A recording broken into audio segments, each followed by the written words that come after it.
अस्सलामुअलैकुम, welcome to our channel. तो आज की इस वीडियो के अंदर हम मैथ 101 यानी कैलकुलस एंड एनालिटिकल ज्योमेट्री के क्विज नंबर 3 के सोल्यूशन को डिस्कस करेंगे। तो इस क्विज को अटेम्प्ट करने की जो लास्ट डेट है वो हमारे पास 5 सितंबर 2022 है।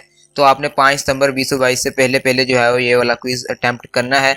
ये वाला क्विज जो है ये आपके लेक्चर नंबर 36 में से लेके लेक्चर नंबर 40 में से कहा गया था, लेकिन यहाँ पे 2-3 एमसीक्यूज ऐसे भी थे जो कि हमारे लेक्चर नंबर 30 और लेक्चर नंबर 34 में से भी आए थे। तो यानी जो सिलेबस उन्होंने हमें बताया है, ज़रूरी नहीं है कि उसी सिलेबस में से हमारा क्विज आए। हो सकता है कि 2-3 क्वेश्चन जो है वो आपके जो पिछले लेक्चर्स हैं यानी कि लेक्चर 30 से लेके ऑनवर्ड उसमें से भी आ सकते हैं। तो आपने उनको भी तैयार कर लेना है ताकि उसमें से भी अगर आपके पास कोई एमसीक्यूज आ जाता है तो आप उसको भी हल कर सकें।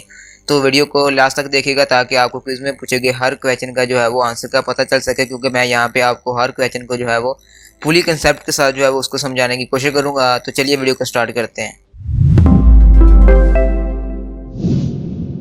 वेलकम बैक जी। तो यहाँ पे आपने सबसे पहले जो है वो क्विज डेट और जो क्विज टाइम है वो नोट कर लेना है, ताकि आपको इस चीज़ की जो है वो यकीन दहानी हो जाए कि ये वाला क्विज जो है ये हमारे पास बिल्कुल लेटेस्ट क्विज है, जो कि मैंने 3 सितंबर 2022 को सुबह 8:14 पर जो है वो अटैम्प्ट किया है। तो यहाँ पे जो सबसे पहला क्वेश्चन आ जाता है जी कि the volume by the washer perpendicular to the axis is, कि हमारे पास जो वाशर मेथड था जिसके ज़रिए हम वॉल्यूम फाइंड करते हैं।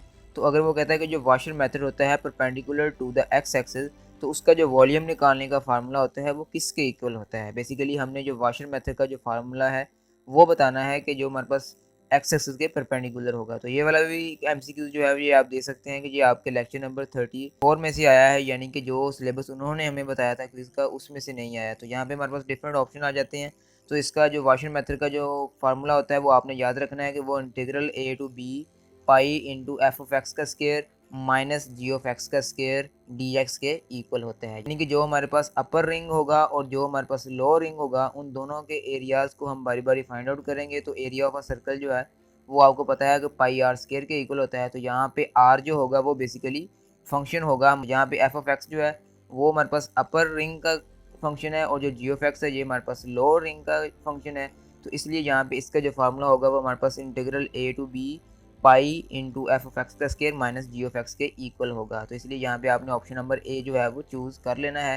तो यहाँ पे अगर आप अपने हैंडआउट्स के अंदर इसका आंसर देखेंगे तो यहाँ पे आप देख सकते हैं कि यहाँ पे क्लियरली लिखा हुआ है कि the volume by washer method जो है वो बेसिकली हमारे पास इक्वल होता है integral a to b pi into f of x का square minus g of x का स्केयर। अगर आप अपने हैंडआउट्स के अंदर पेज नंबर 226 के अंदर जाएंगे तो वहाँ पे आपको जो है वो इसका आंसर मिल जाएगा। तो इसलिए यहाँ पे आपने जो ऑप्शन नंबर ए है वो चूज़ कर लेना है। उसके बाद हमारे पास क्वेश्चन नंबर सेकंड आ जाता है जी कि arc length of the curve y is equal to x from x0 to x is equal to 1 is, के यहाँ पे हमने आर्क लेंथ बतानी है, जबकि जो हमारे पास फंक्शन है वो उसने हमें बता दिया जो कि y is equal to x है, और जबकि जो हमारे पास फंक्शन की लिमिट्स हैं वो हमारे पास 0 से लेके 1 तक हैं। तो यहाँ पे हम इसको सॉल्व कर लेते हैं। तो यहाँ पे आप देख सकते हैं कि y is equal to f of x जो है वो हमारे पास x दे दिया गया है। तो अगर हम x का डेरिवेटिव लेंगे विद रिस्पेक्ट टू x तो एफ डैश ऑफ x जो है वो हमारे पास कितना आ जाएगा जी, वो 1 आ जाएगा। तो अब जो आर्क लेंथ का फार्मूला होता है वो आपने याद कर लेना है कि वो बेसिकली होता है limits a to b into square root of 1 plus f dash of x का होल स्केयर। तो यहाँ पे जो लिमिट्स है हमारे पास a हमारे पास 0 आ जाएगा और b की जगह पे हम लिख देंगे 1। तो हमारे पास इसकी लिमिट्स आ जाएंगी 0 टू 1 और 1 plus f dash of x का स्केयर। तो एफ डैश ऑफ एक्स जो है वो अभी हमने निकाला है जो कि 1 आया है। तो 1 का स्केयर हमारे पास क्या आ जाएगा, 1 आ जाएगा। तो इस तरह स्केयर रूट के नीचे जो है वो हमारे पास 1 प्लस 1 2 का स्केयर रूट बन जाएगा। और जो 0 टू 1 जो हमारे पास लिमिट्स थी तो वो हमारे पास 1 माइनस 0 आ जाएंगे, क्योंकि upper limit minus lower limit हम अप्लाई करेंगे। तो 2 का स्केयर रूट जो है वो हमारे पास वैसे क्योंकि कांस्टेंट क्वांटिटी है तो ये हमारे पास इंटीग्रल के बाहर चले जाएगी, और पीछे जो हमारे पास इंटीग्रेशन बचेगी वो बेसिकली एक्स की बचेगी। तो एक्स की जगह पे हम उसकी लिमिट्स लगा देंगे जो कि 1 माइनस 0 आ जाएगी। तो 1 में से 0 माइनस करेंगे तो वो बेसिकली 1 ही रहेगा। तो 2 स्केयर रूट को जब हम 1 के साथ मल्टीप्लाई करेंगे तो उसका आंसर स्केयर रूट ऑफ 2 ही बच जाएगा। तो इसलिए यहाँ पे इसका जो राइट आंसर होगा वो आपने ऑप्शन नंबर सी जो है वो चूज़ कर लेना है, जो कि हमारे पास स्क्वायर रूट ऑफ 2 है। तो इस तरह जो हमारे पास आर्क लेंथ का फार्मूला होता है ये आपने याद कर लेना है। हमारे पास एक एमसीक्यूज और भी जो है वो आर्क लेंथ के रिलेटेड आया है, तो हो सकता है कि आपके क्विज के अंदर भी आर्क लेंथ के रिलेटेड जो है वो 1-2 एमसीक्यूज आ जाएँ। तो आपने याद रखना है कि आर्क लेंथ का फार्मूला जो है जो होता है वो बेसिकली हमारे पास integral a to b square root of 1 plus f dash of x of square के इक्वल होता है। तो इस फार्मूले को यूज़ करते हुए हम जो आर्क लेंथ होती है वो हम निकालते हैं। तो इसलिए यहाँ पे आपने देखा कि किस तरह जो है वो हमने जो गिवन फंक्शन था उसको यूज़ करके यहाँ पे उसकी आर्क लेंथ फाइंड की है, जो कि हमारे पास स्क्वायर रूट ऑफ 2 बनती है। उसके बाद हमारे पास क्वेश्चन नंबर 3 आ जाता है जी कि work done of an object which moves in positive direction along a coordinate line with subjected to a force f of x in the direction of motion over the interval 0 to 10 is कि यहाँ पे वो हमसे पूछ रहा है कि जो वर्क डन होता है वो आपने बताना है कि अगर हम एक फोर्स लगा रहे हैं जो कि हमारे पास वेरिएबल फोर्स है, ठीक है, वो हमारे पास इंटरवल 0 से लेकर 10 तक लग रही है, तो ये बताएं कि उसका जो वर्क डन होगा वो किसके इक्वल होगा। तो वर्क डन का फार्मूला जो है वो भी आप अपने हैंडल्स के अंदर चेक कर सकते हैं कि वो बेसिकली इक्वल होता है integral a to b f of x d x. लेकिन यहाँ पे उसने हमें इंटीग्रल जो है वो तो सेम वही दे दिया है, लेकिन जो लिमिट्स है हमारे पास वो हमारे पास इंटरवल 0 से 10 तक का दिया गया है।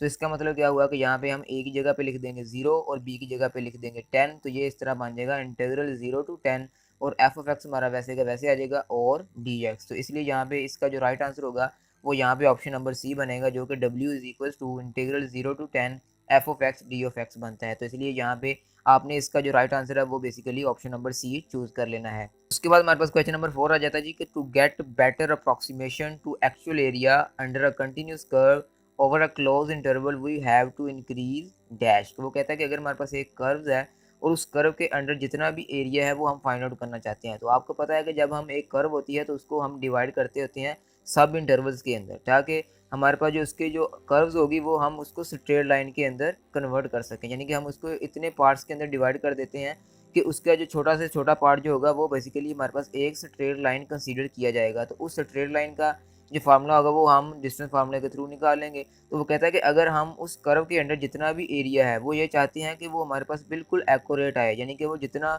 परसेंटेज हो सकता है वो एक्यूरेट हो सके, तो उसको फुली एक्यूरेट करने के लिए या उसकी जो अप्रॉक्सीमेशन है उसको बेटर करने के लिए हम क्या करते हैं कि हम उसके इंटरवल का जो साइज़ होता है वो कम से कम करते जाते हैं। जितना हमारा इंटरवल का साइज़ कम होगा उतना ही हमारे पास जो अप्रॉक्सीमेशन होगी वो हमारे पास बेटर आएगी, वो एक्चुअल आएगी।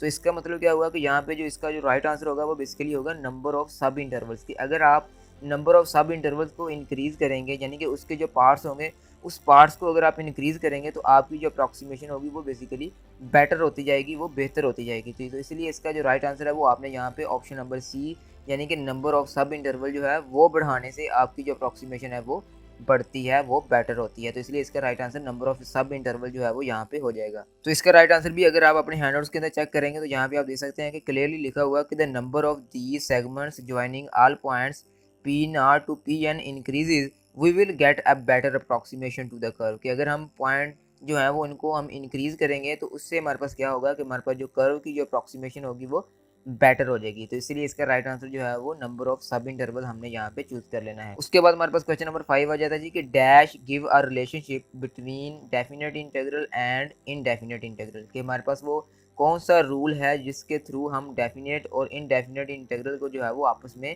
रिलेट कर सकते हैं। तो यहाँ पे ऑप्शन आ जाता है हमारे पास first fundamental theorem of calculus, mean value theorem, extreme value theorem या नन ऑफ दी। तो यहाँ पे आपने याद रखना है कि जो हमारे पास first fundamental theorem of calculus होता है उस थ्योरम के थ्रू जो है वो हम किसी भी डेफिनेट इंटीग्रल को इनडेफिनेट इंटीग्रल के साथ रिलेट कर सकते हैं। तो इसलिए इसका जो यहाँ पे राइट आंसर होगा वो ऑप्शन नंबर 1 यानी कि first fundamental theorem of calculus होगा। तो इसका भी राइट आंसर अगर आप अपने हैंडल्स के अंदर जाएंगे तो यहाँ पे आप देख सकते हैं कि लेक्चर नंबर 30 के अंदर यहाँ पे लिखा हुआ है कि relationship definite and indefinite integral can be calculated by using the first theorem of calculus. तो इसलिए इसका राइट आंसर जो है वो first fundamental theorem of calculus यहाँ पे हो जाएगा। उसके बाद हमारे पास क्वेश्चन नंबर 6 आ जाता है जी कि the graphs of the smooth function are straight line, smooth curve, smooth graph या फिर पॉलीगॉन। के हमारे पास जो स्मूथ फंक्शंस होते हैं उनके जब हम ग्राफ ड्रा करते हैं तो वो ग्राफ हमारे किस नेचर के होते हैं, कि वो हमारे पास स्ट्रेट लाइन नेचर के होते हैं, वो हमारे पास स्मूथ कर्व्स की नेचर के होते हैं, या वो स्मूथ ग्राफ होते हैं, या फिर वो पॉलीगॉन होते हैं।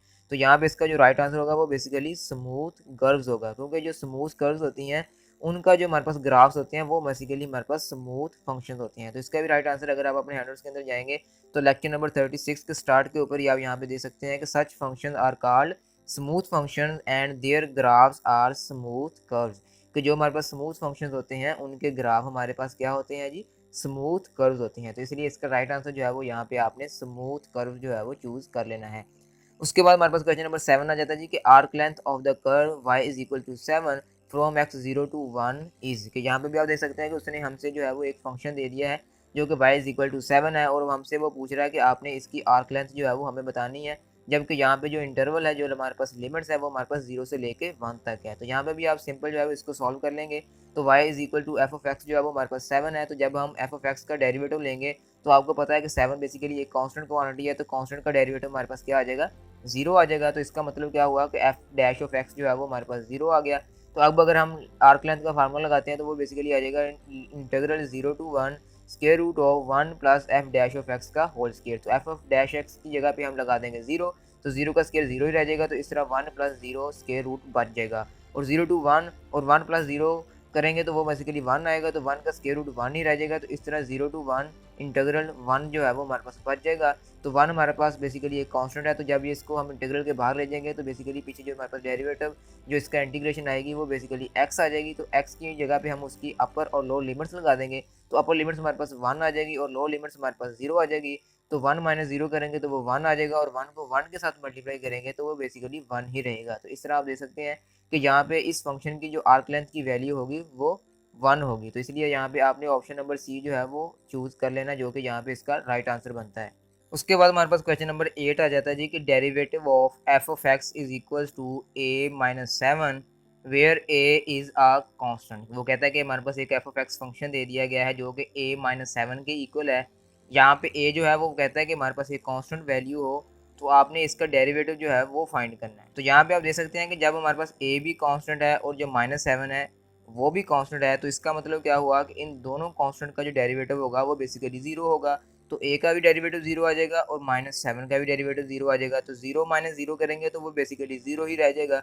तो इसलिए यहाँ पे इसका जो राइट आंसर होगा वो आपके पास 0 हो जाएगा कि derivative of f of x is equal to a minus 7 का जो डेरिवेटिव होगा वो बेसिकली 0 होगा, क्योंकि यहाँ पे ए भी हमारे पास कॉन्स्टेंट वैल्यू है और माइनस 7 जो है वो भी कॉन्स्टेंट वैल्यू है। तो किसी भी कॉन्स्टेंट का जो डेरिवेटिव होता है वो हमारे पास 0 होता है। तो इसलिए यहाँ पे इसका जो राइट आंसर होगा वो बेसिकली आपके पास 0 आ जाएगा। उसके बाद हमारे पास क्वेश्चन नंबर 9 आ जाता है जी कि the value of integral 0 to 1 e की power minus x d x किसके इक्वल होती है। यानी कि यहाँ पे उसने हमें एक इंटीग्रल दे दिया है और इसको हमने सॉल्व करना है, तो यहाँ पे हम इसको सॉल्व कर लेते हैं। तो यहाँ पे आप दे सकते हैं कि ई की पावर माइनस एक्स जो कि हमारे पास एक एक्सपोनेंशियल फंक्शन है, तो एक्सपोनेंशियल फंक्शन की जो हमारे पास इंटीग्रेशन होती है वो बेसिकली ई की पावर माइनस एक्स ओवर जो भी यहाँ पे x का डेरिवेटिव होगा वो यहाँ पे डिनोमिनेटर के नीचे आ जाएगा। तो माइनस एक्स का डेरिवेटिव हमारे पास माइनस 1 आ जाएगा, तो e की power minus x over minus 1, और जो हमारे पास लिमिट्स है वो 0 टू 1 एज इट इज़ वैसे की वैसे आ जाएगी।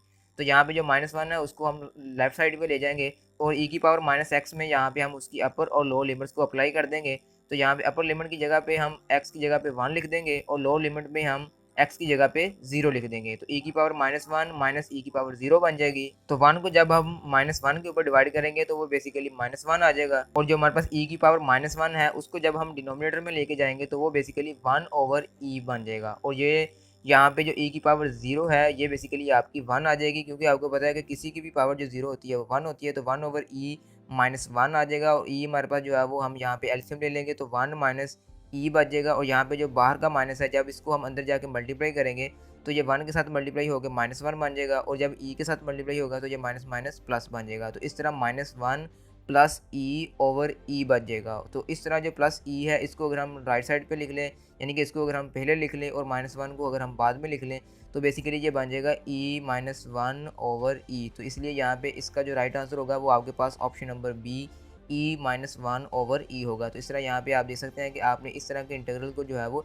इस तरह सॉल्व कर लेना है। मैंने यहाँ पे आपको जो है वो उसको सॉल्व करने का तरीका जो है वो मुकम्मल तौर पे समझा दिया है। तो इस तरह के इंटीग्रल अगर आपके पास भी क्विज़ के अंदर पूछे जाते हैं तो आपने उसको इस तरह जो है वो सॉल्व कर लेना है। तो इसका राइट आंसर जो है वो आपने ई माइनस 1 ओवर ई जो है वो चूज़ कर लेना है। उसके बाद हमारे पास क्वेश्चन नंबर 10 आ जाता है जी कि if f is a smooth function on interval a to b then arc length of the curve y is equal to f of x from x of is equals to a to x is equals to b is dash। के हमारे पास उसने simple जो है वो यहाँ पे जो arc length का फार्मूला है वो यहाँ पे पूछ लिया है कि जो हमारे पास आर्क लेंथ का फार्मूला होता है वो किसके इक्वल होता है। तो यो मैंने आपको पहले भी बताया कि वो आपने लाजमी तौर पे याद कर लेना है, ये हमारे पास अक्सर जो है वो पूछा जाता है। तो L is equal to integral a to b 1 plus d y over d x का square root into d x जो है ये बेसिकली हमारे पास जो आर्क लेंथ का फार्मूला होता है वो इसके इक्वल होता है। तो आर्क लेंथ का फार्मूला अगर आप अपने हैंडल्स के अंदर भी जाएंगे तो पेज नंबर 239 के अंदर आपको इसका राइट आंसर जो है वो मिल जाएगा। यहाँ पे आप देख सकते हैं कि मैंने इसको जो है वो अंडरलाइन किया हुआ है कि इंटीग्रल ए टू बी